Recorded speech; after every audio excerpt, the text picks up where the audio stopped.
After Toronto's historic first championship, are the Raptors going to keep their team together? Here's Simran Salini with today's sports update. Thanks, Sue. It seems like some of the Toronto NBA title championship team are remaining after all. Marc Gasol is staying with the Raptors for one more season. The Spaniard exercised a $24.6 million player option.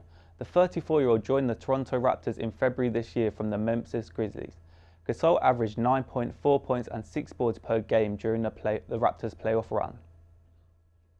Toronto FC finally managed to win a game. The Reds won 3-2 against Atlanta United at the BMO Field. Endo scored in the first minute of the match and Pozzolo scored 2 goals for Toronto FC. He scored the winning goal from a penalty in stoppage time. These are Toronto's first 3 points since May, and they haven't won a single game since their home game since April the 19th. Toronto FC's currently 7th place in the MLS with 22 points in 17 matches. The Blue Jays got swept in a 3-game series against the New York Yankees. The Blue Jays lost their 3rd game in a row.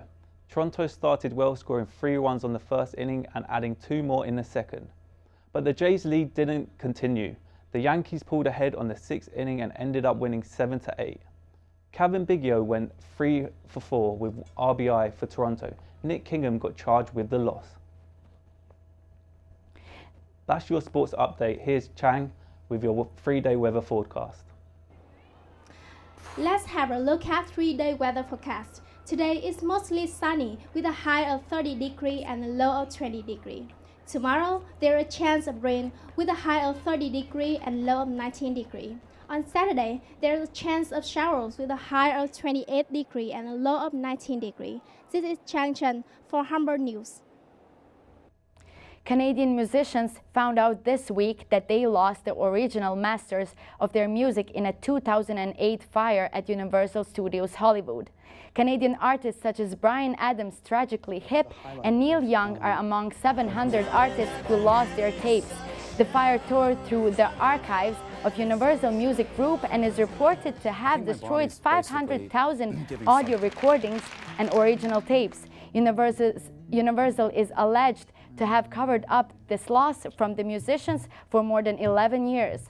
The studio is now facing a class action lawsuit from artists such as Soundgarden and the estate of Tupac Shakur. In entertainment news, Madonna released a new music video yesterday.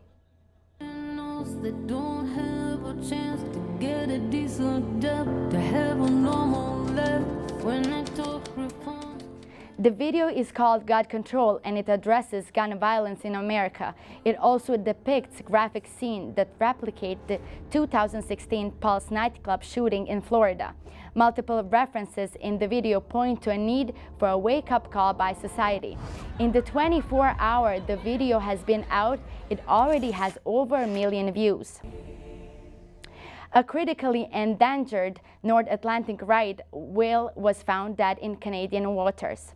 A team of scientists from the Department of Fisheries and Oceans determined on Wednesday night that a grandmother whale known as Punctuation was struck by a ship. She is the 5th North Atlantic whale killed.